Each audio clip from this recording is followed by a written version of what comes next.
In this fifth audio in the series, I'll be picking up from where I left off at the end of the last one, and I'll continue the story of Catholic colleges and universities in the United States from the 1970s up to the present.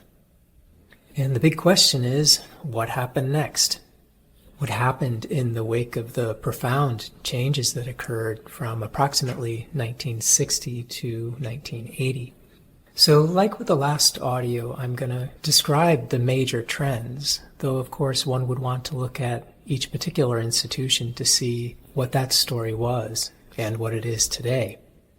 One thing that's undeniably clear, though, is that for every Catholic college and university in the United States, the changes that occurred from the 60s through the early to mid-70s were absolutely profound. And on the whole, they tended to significantly challenge the Catholic character of these institutions, so that the story that follows is primarily a story of how institutions moved forward and whether and to what degree they sought to maintain and, in some cases, reinvent or reinvigorate their Catholic identities.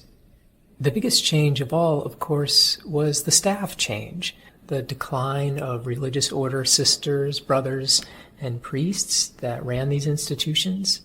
Their diminishing presence had a significant impact, but that's not the only measure of change. Going back to some of the developments I described in the last audio, one can see that there was the introduction of shared governance and faculty having much more of a say in the running of the institutions than in the past. Students also had a larger voice and more freedom, and the nature of students would become increasingly more diverse in terms of the growth of non-Catholic and non-Christian and non-religious students.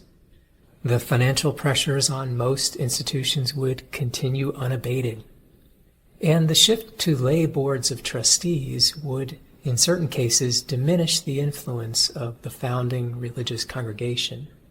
All these changes and others, including policy changes, curricular changes, changes in American higher ed, and changes in the Catholic Church, especially as a result of Vatican II, all this profoundly altered the character of Catholic institutions in the U.S. And as I mentioned at the end of the last audio, it led to a huge identity crisis in these colleges and universities with regard to the nature of their Catholic mission and their distinctiveness as Catholic institutions. Student life was so different. The curricular changes were so significant. The workforce was so much more diverse. Attitudes towards the wider world so much more open. Governance so much more dispersed. And theological perspectives so much more complex and varied. All this put the question of the Catholic mission into question in new ways. What exactly was it? And where did it show up? And who would be responsible for making sure that it was there? These would become the overriding questions for the collected body of U.S. Catholic institutions for the next several decades. In terms of the basic nature of that mission, what the universities saw themselves doing, it could no longer be expressed simply as keeping Catholics Catholic. The Church's own understanding of its wider mission had already broadened it beyond this goal as a result of Vatican II. And now the students weren't just Catholics, and the teaching of theology was no longer the older kind of religious instruction. And in terms of the agents who would be responsible for carrying out this mission, the who of mission, there were now significant numbers of lay Catholics and lay non-Catholics.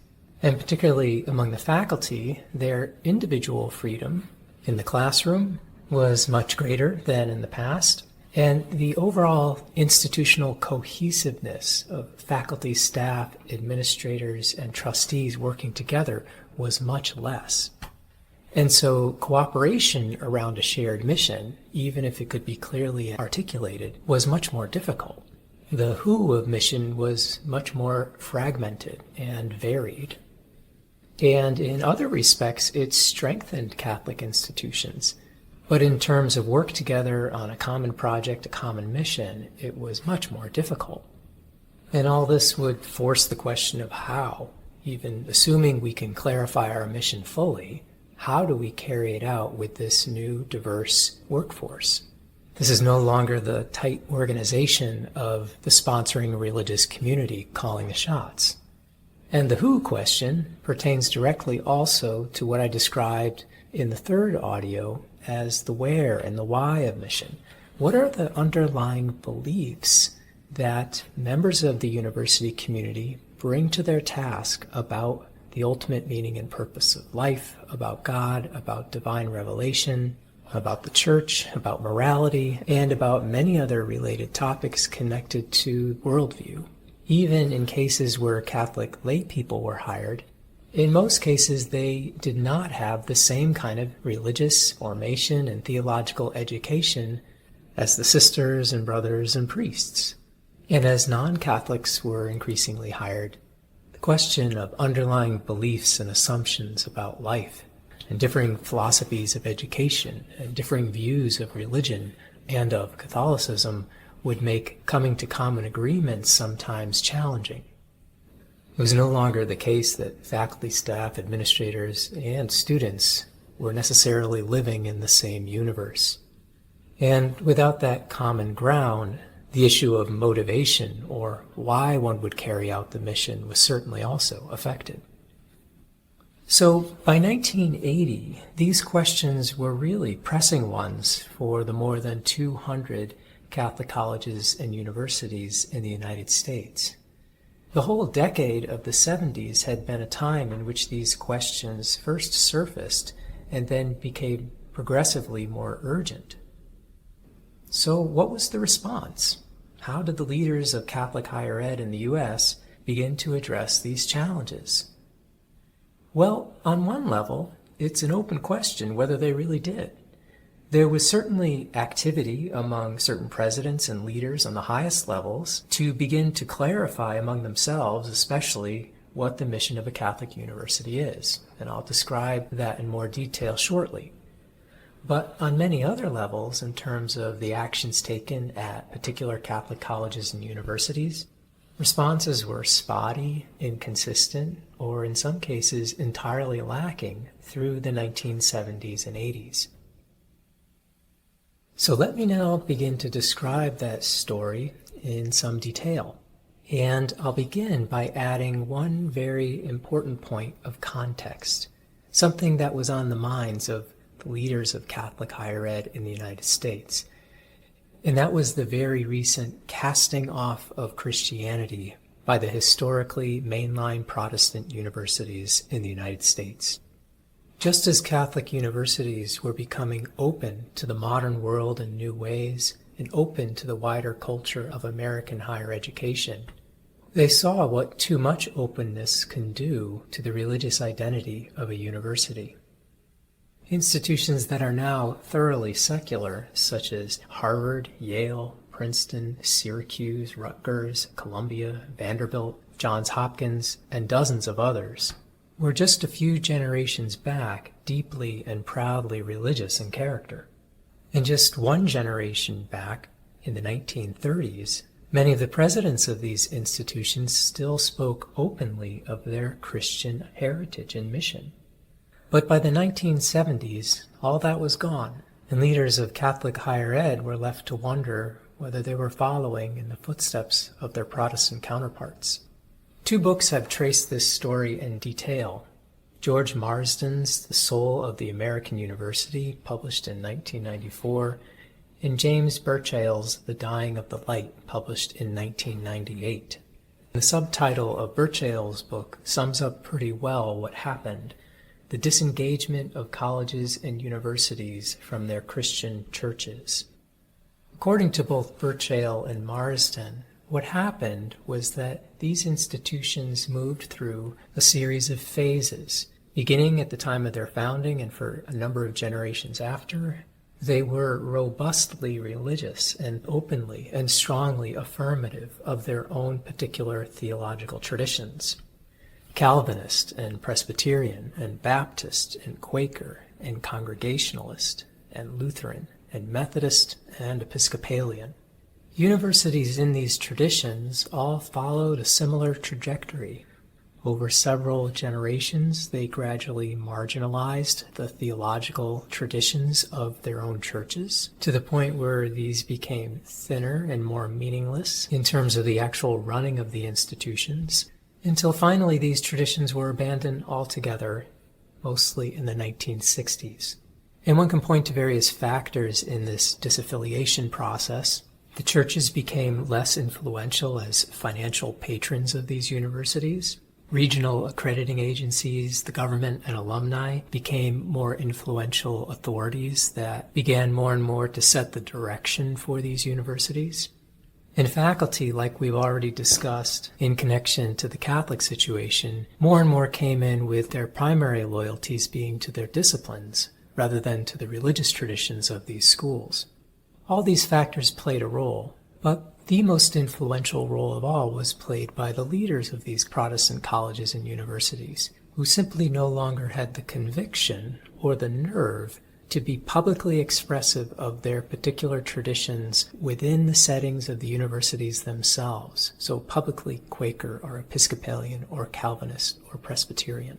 Those distinct religious voices and traditions got fainter and fainter and fainter, and countervailing voices, particularly anti-religious and secular voices, got louder and louder and louder, to the point where the religious tradition was mere heritage and a reference to only what these universities had been. According to both Marsden and Birchall, the pivot or turning point was a shift in the Christianity practiced and expressed within these institutions to a more open and inclusive character. This openness to outside voices or perspectives different than the specific Protestant tradition had turned out to be the opposite side of the coin to the eventual rejection of school's own religious identity.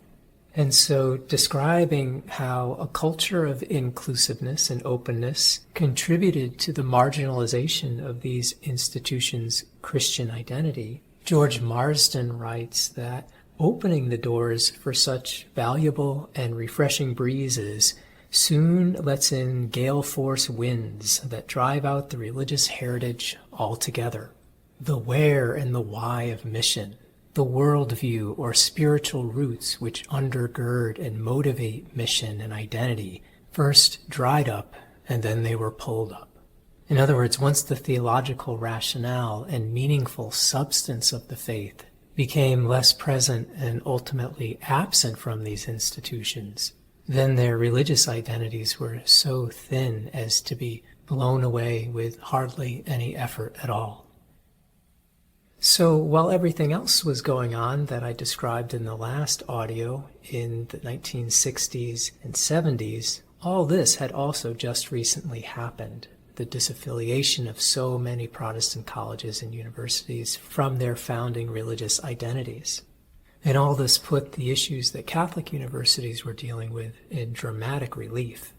Would they go down the same path? Were they already halfway there? So what happens next is a story with a number of strands to it. And I'm going to first pick up one strand that runs from approximately 1965 to 1990. And let's call this strand of the story the struggle for the basic definition and the struggle for ultimate accountability of the Catholic University. And these two elements, basic definition and ultimate accountability, are ultimately addressed in the two parts of Pope John Paul II's apostolic exhortation, Ex Corde Ecclesia. Now, the story I'm going to tell certainly goes beyond 1990, but in the most important respects, Ex Corde Ecclesia settles it, more or less. So what do I mean by basic definition and ultimate accountability? By basic definition, I mean the efforts of Catholic colleges and universities in the United States and actually around the world to define for themselves what they're all about and what makes them unique in comparison to non-Catholic institutions. And as we've seen in the wake of all of the changes we've described, but especially Vatican II, By the mid-60s, this was seen as a very important matter to settle. Vatican II ends in 1965 with a huge canon of new church teachings. Meanwhile, faculties are changing, and students are changing, and governance structures are changing. And we shouldn't forget, it's the 1960s, and so the world is changing. So on the global Catholic scene, leaders of Catholic institutions from around the world are coming together to discuss these issues. And there's a number of very important meetings which Alice Gallen describes well in her book, Negotiating Identity. In Tokyo in 1965, Land O'Lakes 1967, Kinshasa 1968, in Rome in 1969, 70, and 71. What's important to note is that there is, early on in this process, agreement about some of the fundamentals of what makes a university Catholic. So in Rome in 1969, you see for the first time mention of 4 key characteristics that a Catholic university should have. And by 1972, the revisions are done, and those 4 characteristics are essentially set. And those 4 will appear prominently in Ex Corde Ecclesia in 1990. They are, 1, Christian inspiration, not only of individuals, but of the university community. 2, continued reflection in the light of Christian faith upon the growing treasury of human knowledge. 3, fidelity to the Christian message as it comes through the Catholic Church. And 4, an institutional commitment to the service of the people of God and of the human family. These 4 comprise the nature of a Catholic university. And I'll return to these 4 characteristics in a later audio, but for now the point is really about the agreement on these fundamental ideas. There is consensus that Catholic universities need to be places where the faith truly is present, both in those that work for them and in the running of the institutions themselves. They are places where the Christian faith is reflected upon in light of all human knowledge and in ways that reflect the authoritative teaching of the Catholic Church. And there should be commitment of the institution to providing service to the Church and to the world. And these 4 fundamental ideas are fleshed out in Part 1 of Ex Corde Ecclesia by Pope John Paul II. And this, we might say, is the happy part of the story. There was a struggle to really define and understand the fundamental characteristics that make up a Catholic institution of higher ed, and this was the result. The Pope in 1990 would promulgate a document which expresses what is essentially the wisdom of leading Catholic college presidents and rectors around the world in dialogue with Vatican authorities.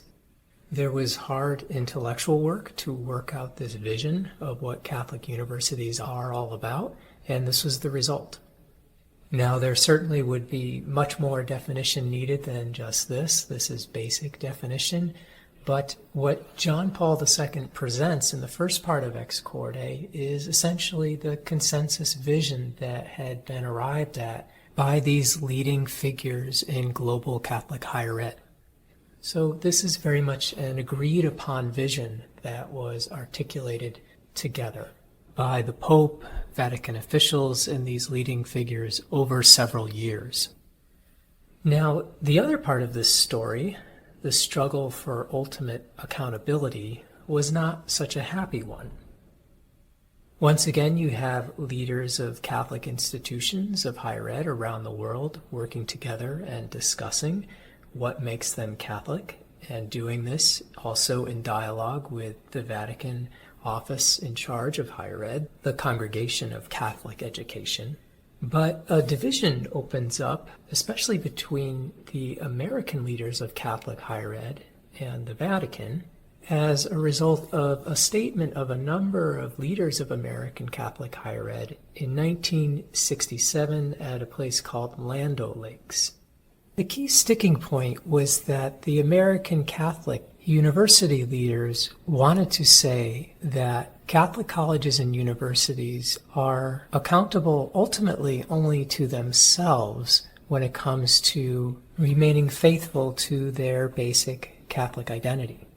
The opposite viewpoint, which will be forcefully argued by Vatican officials and then ultimately stated in the second part of Ex Corde, is that no, ultimate accountability for saying whether a university is Catholic or not resides with the bishop or the hierarchy, the Vatican, and not with the universities themselves.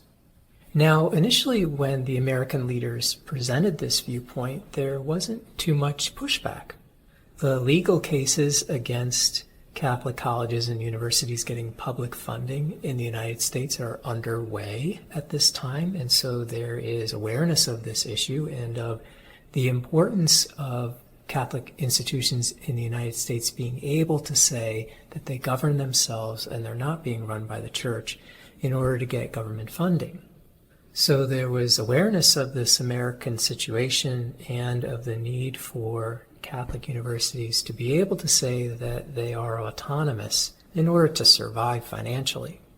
And it's the same group of leaders that begins the process by which U.S. Catholic colleges and universities independently incorporate themselves and form lay boards of trustees so that they are not being directly run by the local religious superiors or congregations, or in some cases the bishops. These developments, as we saw, were seen as very much in keeping with the recognition of the lay vocation which came out of Vatican II. Lay people have a legitimate mission and vocation. They have an equal dignity to priests and clerics in being part of the church and doing what the church is called to do. Therefore, lay-run, lay-governed institutions of higher ed have the standing and the wherewithal and the responsibility to ensure for themselves that they are remaining Catholic. And at Land O'Lakes, this group of leaders insisted on essentially the same principles of Catholic identity that would appear 5 years later in the 1972 document, The Catholic University in the Modern World, and ultimately in Ex Corde in 1990. Catholicism, they said, at the Catholic University should be perceptibly present and effectively operative, first of all and distinctively by a group of scholars in all branches of theology. They insisted that theological disciplines are essential to the integrity of the university and a high priority for the Catholic University. Catholic universities should be places where the great questions of life are explored and all aspects of the church examined. But against what would become a firm line drawn by the Vatican, they maintained that to function truly as modern Catholic universities, they needed to have institutional autonomy from the hierarchy. They would be the ones to evaluate for themselves whether or not they were true to their Catholic mission. So the situation was a bit like one Christian telling another Christian, I'm in charge and I'm ultimately responsible for determining my own behavior and faithfulness as a Christian. In this case, though, it's the universities as institutions telling the Vatican and the ultimate leadership bodies of the Catholic Church that they have to do this on their own. And the Vatican just couldn't accept that. They insisted that being Catholic means having a living relationship with the Church. This, they said, is impossible apart from a relationship with the bishops of the Church. And so the struggle was really ultimately about who's finally accountable. And behind this are a number of more substantive concerns of various observers of the American scene. This disagreement really came to the fore beginning in 1973, and it raised issues about the secularization of American Catholic universities. What about professors that were attacking the doctrines and morals of the Church? What exactly was going on in the theology classrooms? What was happening in the dormitories? And with universities separately incorporating through lay boards of trustees, what were Catholic colleges and universities claiming about the property, the land, and the buildings that the church owned very clearly when the institutions were run as ministries of various religious orders or dioceses? All these were very real concerns. And since religious orders within the Catholic Church did not have complete institutional autonomy, nor did bishops, from the Vatican, why should Catholic higher ed institutions be thought of as any different? So this was the disagreement.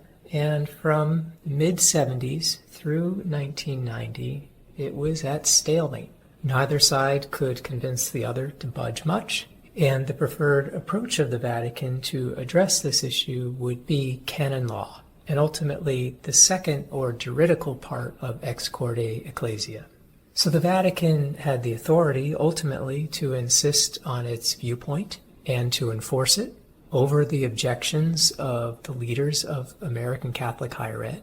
And the revised Code of Canon Law and Part 2 of Ex Corde set down a number of norms or laws that would clarify that the bishop has ultimate say over whether or not a Catholic university can continue calling itself Catholic. The universities truly have a responsibility and an autonomy of a sort to live out on their own their Catholic identity. But the Land O'Lakes position was rejected as going too far. There is not an absolute autonomy of the university community from the leadership structure of the Catholic Church.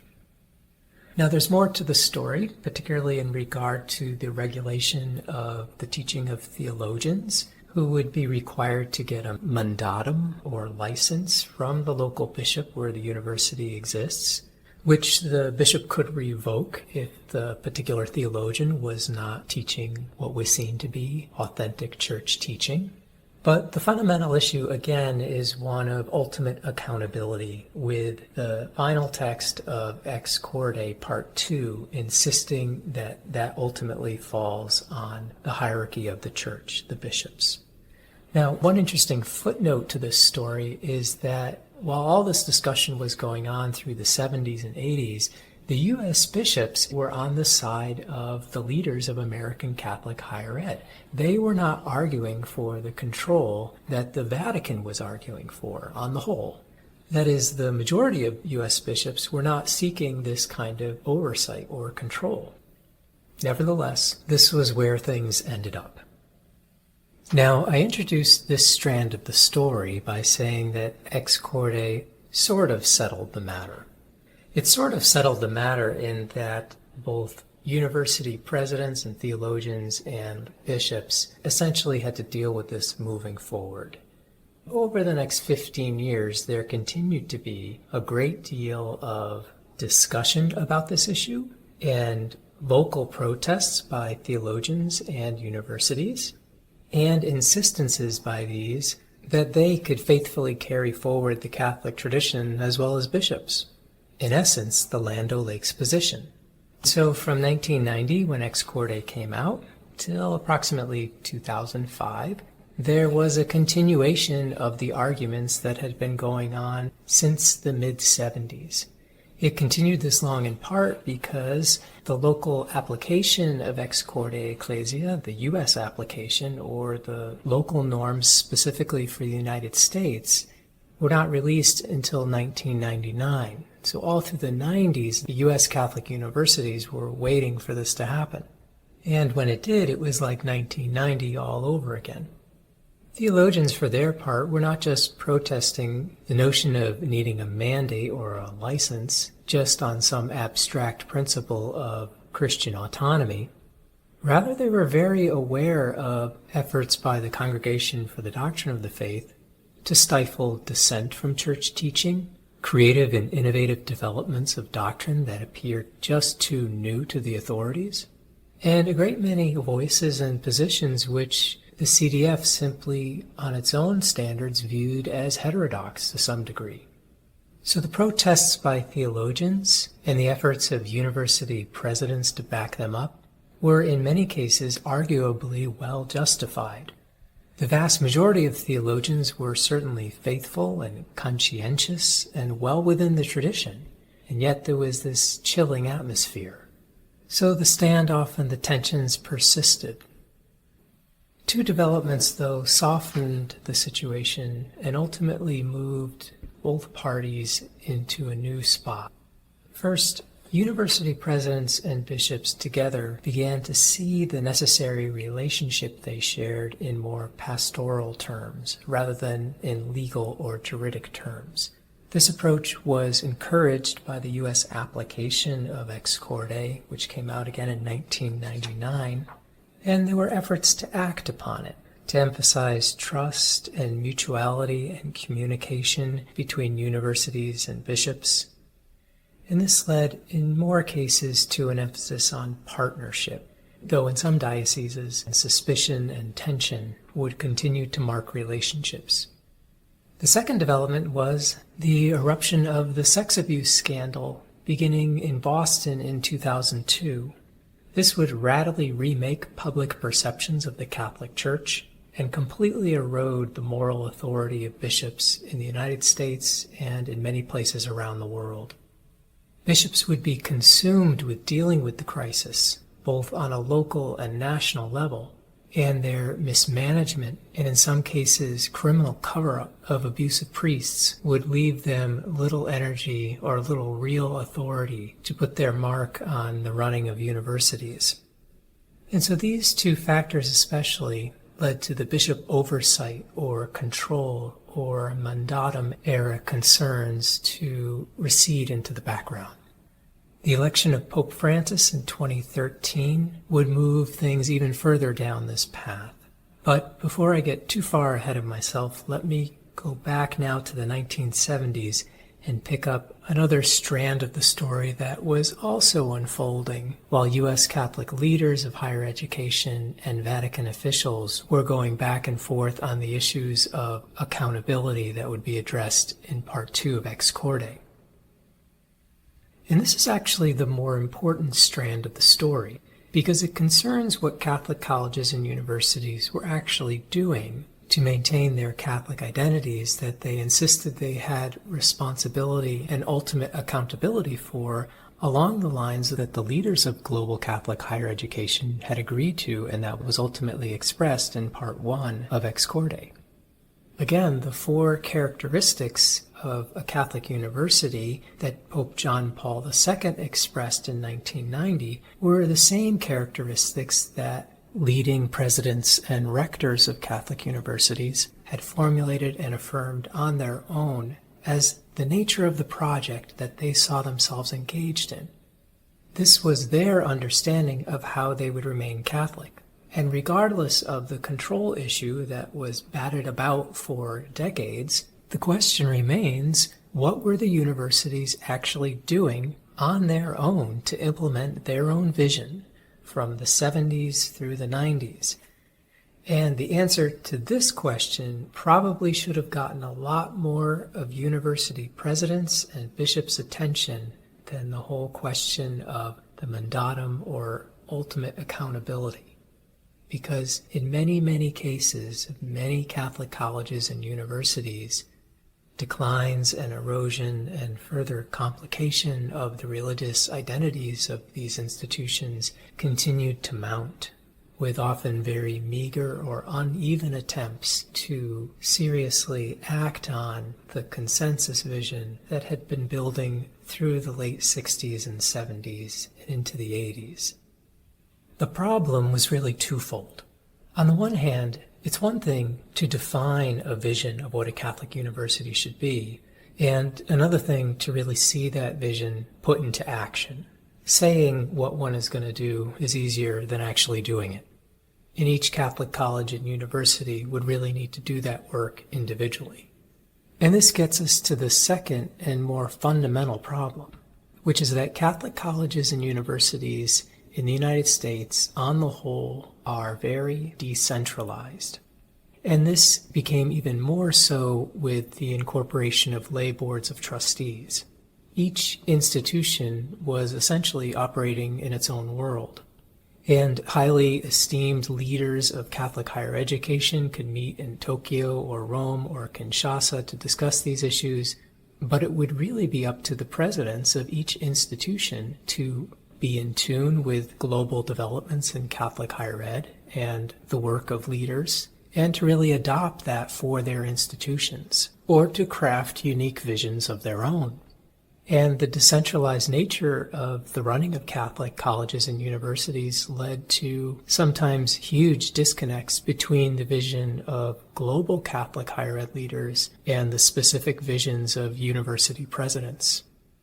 So this strand of the story is really about what the presidents and the individual institutions actually did through the 70s and 80s up to 1990 with the promulgation of Ex Corde. Most historians of this time period look back and see that there really were an enormous number of missed opportunities and even mistakes that were made. And I'm not talking here about some of the most conservative assessments of these decades expressed by parts of the American Catholic Church that now run the very small number of highly conservative Catholic institutions. Rather, I'm talking about the assessments of fairly centrist observers of this history. So practically all historians of this period note that the identity crisis in Catholic higher education that began in the 60s and 70s was essentially not resolved by the 90s, or in many cases of particular institutions, even beyond that. The old consensus about what the meaning of Catholic higher education was prior to 1960 had been swept away, and a new collective consensus was not arrived at. And this is despite the efforts of leaders of Catholic higher ed working with the Vatican to formulate the 4 criteria I mentioned earlier. And it's despite efforts of bishops and presidents to work on these issues, and despite efforts of the Association of Catholic Colleges and Universities to work on these issues, and of religious order networks such as the Jesuits to work on these issues. There was continuous awareness that this was a major issue, the need to define what it was that would make universities Catholic, and real energy was put into this. But as historian William Leahy puts it, it just wasn't enough. Ultimately, he concludes that U.S. Catholic higher education leaders failed to be as self-conscious and reflective about their shared responsibilities to the church and to the wider community than they should have been. Catholic colleges and universities accommodated too much to the wider secular standards of American higher ed, and they did not act well enough together to define and reaffirm their Catholic core identity. They could have done a lot more to address their identity crisis. Again, let me stress, there were real efforts underway.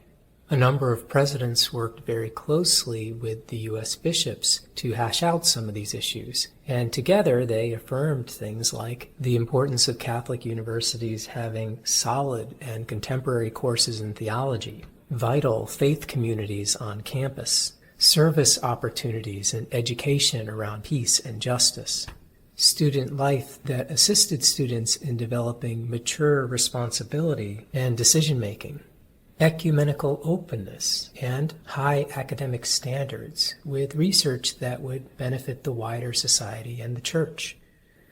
Through the 70s and 80s and into the 90s, all these core elements were stressed in conversations between presidents and U.S. bishops.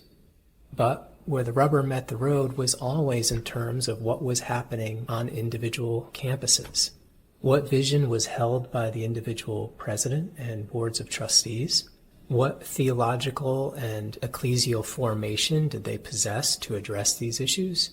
And how was their vision specifically enacted in their concrete settings? William Leahy notes that from the 1960s onward, money concerns, the expectations of students and parents, absorbing the dramatic changes in the church, as well as complex public policies, all this took attention away from the academic component of the school's religious responsibilities, especially the Catholic component in the curriculum. The curriculum in most Catholic institutions did not give undergraduate or even graduate students sufficient opportunity to learn about the Catholic intellectual tradition, what had once been presented so richly prior to 1960. Historian Alice Gallen concurs. She writes that, with flexibility and creativity as the watchwords, colleges sacrificed required courses that once communicated a common fund of knowledge to all students. The earlier curricula in theology and religious studies was critically examined and radically altered between 1960 and 1990. And with faculty often having charge of the curriculum, this issue, of course, is connected with not enough faculty being introduced to the Catholic intellectual tradition upon their hire and rewarded for teaching and research in this area. The drive for Catholic colleges and universities to become leading intellectual institutions and the push for academic excellence led to a loss of emphasis on the Catholic intellectual tradition and the Catholic component in the curriculum. Gallen notes that a number of institutions began to recognize this more by the late 1980s, and so they would give serious reconsideration to upgrading the role of theology in the curriculum as an essential component of an education given at a Catholic institution. She writes that some Catholic universities had come a long way from the ghetto and were regarded by their non-Catholic colleagues as worthy of respect. But to achieve this status, they may have also shut out, at least temporarily, some of the wisdom resident in their own rich tradition. Gallen also notes that trustees, for their part, may have failed to question some of the changes that affected the Catholic character of their institutions. Their focus often tended to be on external constituencies, funding agencies, the local community, legal questions, and the larger image of the university, and not always sufficiently to the larger religious mission of the university, in regards to which there was often a tendency to defer, if they were lay people, to sister or father or brother, who may or may not have carefully worked out views on the complex issues of Catholic mission in a university setting. As the critiques of Catholic institutions becoming secularized grew through the 70s and 80s, it became more and more obvious that trustees would need greater orientation on the history of their institutions, their Catholic character, and their responsibilities as trustees to make decisions in line with that history and character. Beginning in the 1980s, the Association of Catholic Colleges and Universities would offer training opportunities for trustees, but only a small number had the opportunity to attend. So the trend for lay trustees especially was for them to concentrate more on finances than on mission. By the late 80s, the need for faculty training in mission and identity was also becoming apparent as another aspect of this larger problem. Issues of the religious identity and mission of Catholic higher ed institutions are complex, and there was growing recognition that there needed to be a significant contingent of committed and theologically educated faculty members in each college and university who would be able to address these issues. Otherwise, in the body of the faculty, with the diversity of faculty members, as much as that brought richness to the institutions, it also brought risks to the mission. And so by the early 1990s, especially with the founding of Collegium in 1992, faculty development was now seriously part of the discussion. But for the prior 2 decades, it had not been, and so there was lost ground that needed to be made up.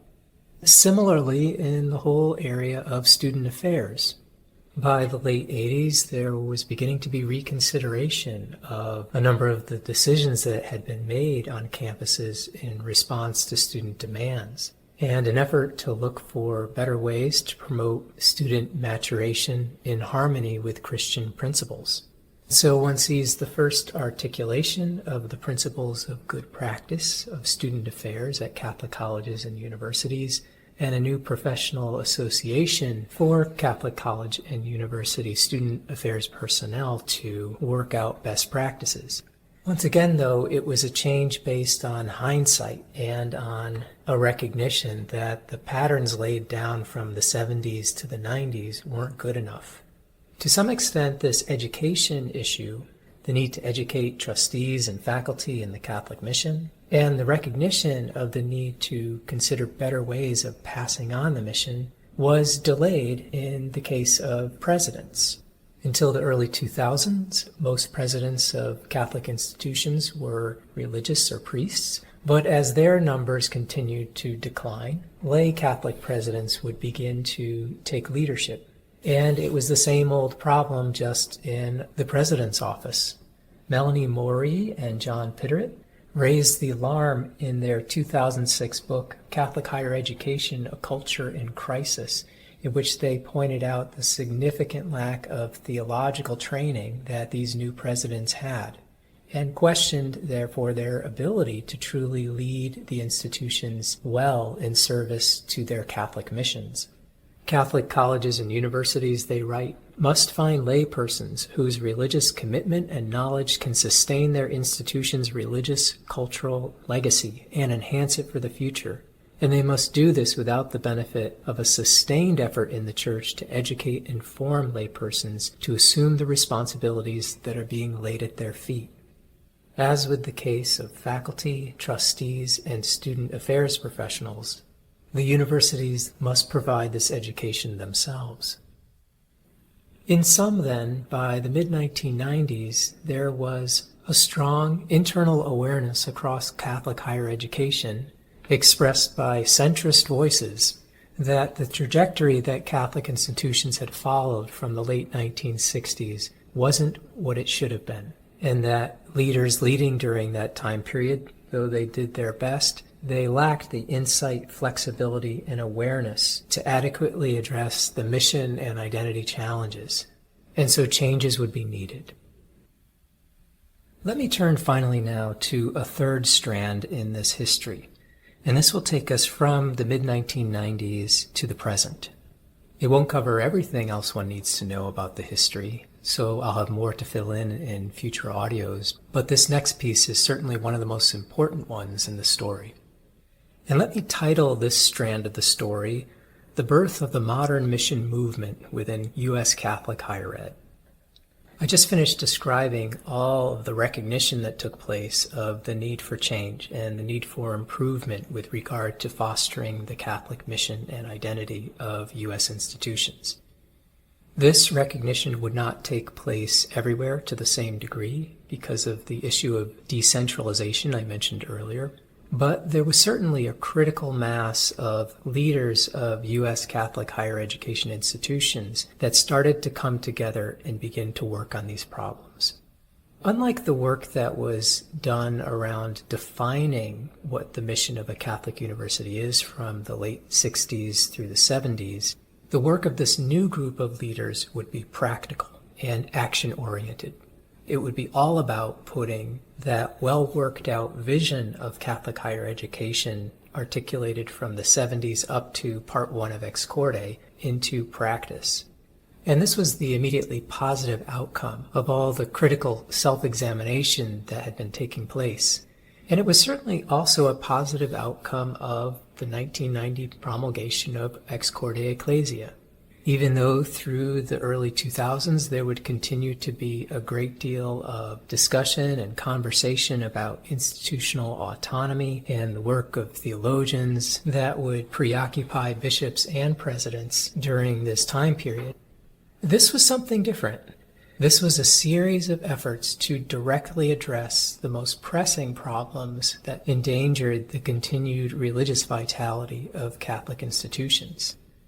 Institutional autonomy and mandatum debate were very specific and very narrow issues that by and large had very little effect on the vast majority of what happened within Catholic institutions. However, this new development was about addressing the life of the institutions themselves in the work of faculty across the curriculum, in student affairs, in hiring and onboarding, and in the work of trustees. This new development would finally get to the wide range of issues that would need to be addressed for the vision of Part 1 of Ex Corde and the vision of global Catholic higher ed leaders to be put into practice and to be realized. I describe all of this as the birth of the modern mission movement within Catholic higher education because it was a rejuvenation movement and a reform movement from within that intended to make U.S. Catholic higher ed institutions more mission-centered. There was awareness of all of the different problems I just mentioned, and beginning in the late 80s, but especially the 1990s, one began to see in certain pockets of U.S. Catholic higher ed institutions a great ferment of experimentation and creativity as various leaders proposed innovative solutions to many of these problems and new means of expressing and sustaining and furthering their religious identities. For example, there began to appear new academic programs and innovations in general education, such as Catholic studies. There was the institution of mission officer positions and formation programs for trustees, administrators, faculty, and staff. There was the writing of Catholic identity statements, in part to assist in this formation. There was the articulation of professional standards and best practices for mission integration, policies and procedures for hiring for mission, and the formation of local, national, and congregational networks to support all of these endeavors, Franciscan and Mercy and Jesuit and other networks. And all of these innovations and others were geared precisely to address the main issue, which was the need to help the new and pluralistic lay workforce of Catholics and non-Catholics understand and responsibly support the mission. For those active in these endeavors, the task of defining the mission in basic terms was mostly over, and so they were pulling out of the identity crisis that had plagued institutions since the 70s. The shift again was now on how to implement that basic vision.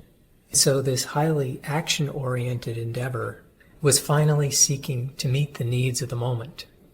The cautionary tale about how historically Protestant universities had completely secularized and rejected their religious past was on everyone's mind, and there was a determination that this not happen to Catholic institutions.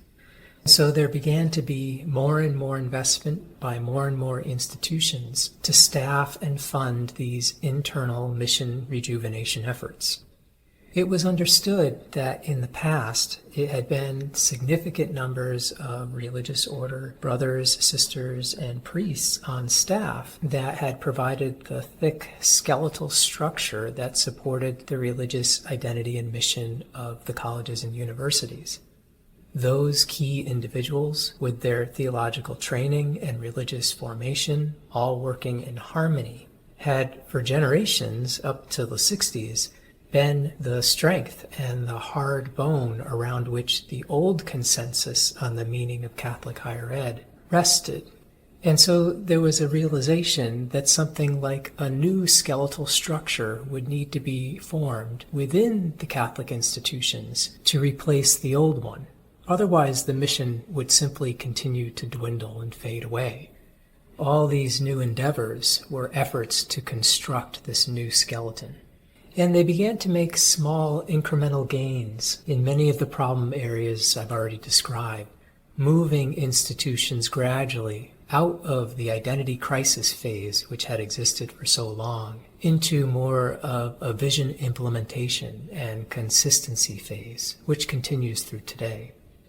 But given that Catholic colleges and universities in the United States, as I've mentioned, are decentralized and mostly independently run institutions, the changes that were made varied greatly across institutions. At some, progress was steady and cumulative from the 1990s forward, while at others it was slow or intermittent or really insufficient to yield any noticeable gains. For investment in these different initiatives varied across the board. Results were mixed, and so much depends on personnel in the end. And while these positive developments began to take root at some places, Simultaneously, all the countervailing forces that had worked against Catholic identity and mission for decades were also continuing apace and in some cases getting stronger, especially as the presence of members of the founding religious orders continued to decline through the 90s and early 2000s. Change would not come easily or evenly across the American Catholic landscape. The obstacles arrayed against the Catholic dimension would continue to be very strong, and they would exist both inside and outside the universities. George Marsden, one of the historians who had written about the secularization of Protestant universities, observed in the 1990s that, from his point of view, Catholic universities at that time appeared to be right about where Protestant universities were between the two world wars. That is, one generation removed from their complete secularization. The losses to the religious cultures of Catholic universities since the 1960s had been that significant. The battle then for the soul of Catholic universities would play out individually on every specific campus. So now it's been 30 years since Marsden made that comment, and what have we seen? Well, in the 30 years since the start of the modern mission movement within Catholic higher ed, there has been some real success in forestalling the secularization process, but the success has not been universal. Many challenges persist, and some institutions clearly have not done enough to offset the mounting losses to their religious identities. So I think it's helpful to imagine a spectrum of different circumstances across U.S. Catholic higher education today, running from the most religiously disengaged institutions to the most religiously engaged institutions. To help describe this to some degree, let me paint a picture of each end of the spectrum. At the most religiously disengaged institutions, we see Catholic colleges and universities that are largely indistinguishable from their public and secular counterparts. And one wonders what awareness exists within the walls of these institutions regarding how the Catholic tradition informs a unique and different approach to education there. Efforts to build up any kind of new skeleton have barely begun, and talk of mission on the campus can remain quite vague and formulaic and quite thin in terms of the substance of ideas and principles that are invoked, and also thin in terms of concrete opportunities to reflect and discuss and advance the institution on a more mission-centered path. Campus ministry activities may continue, and there may also remain a few required mission courses, but that's mostly it.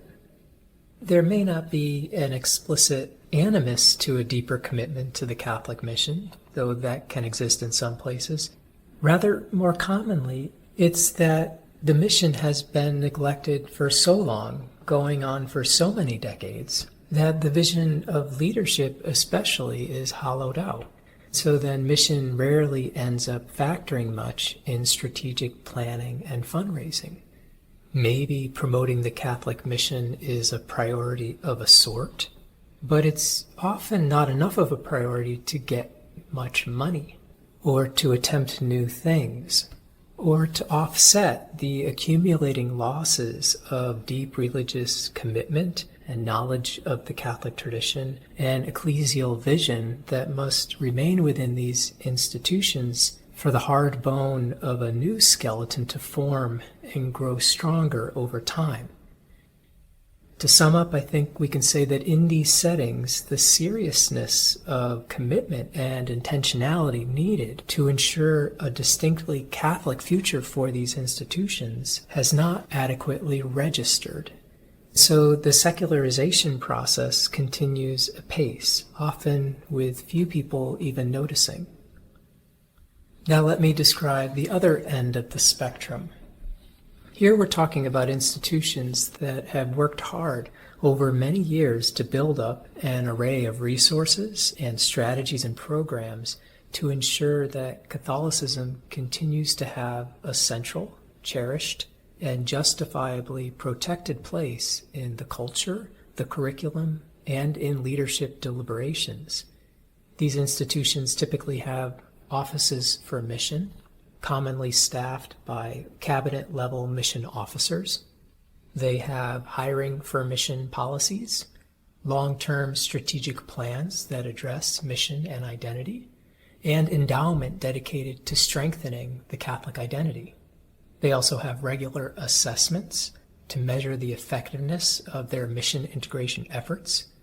They have a track record of solid relationships and service to the local church, and established patterns of clearly communicating the university's Catholic identity to all internal and external constituents.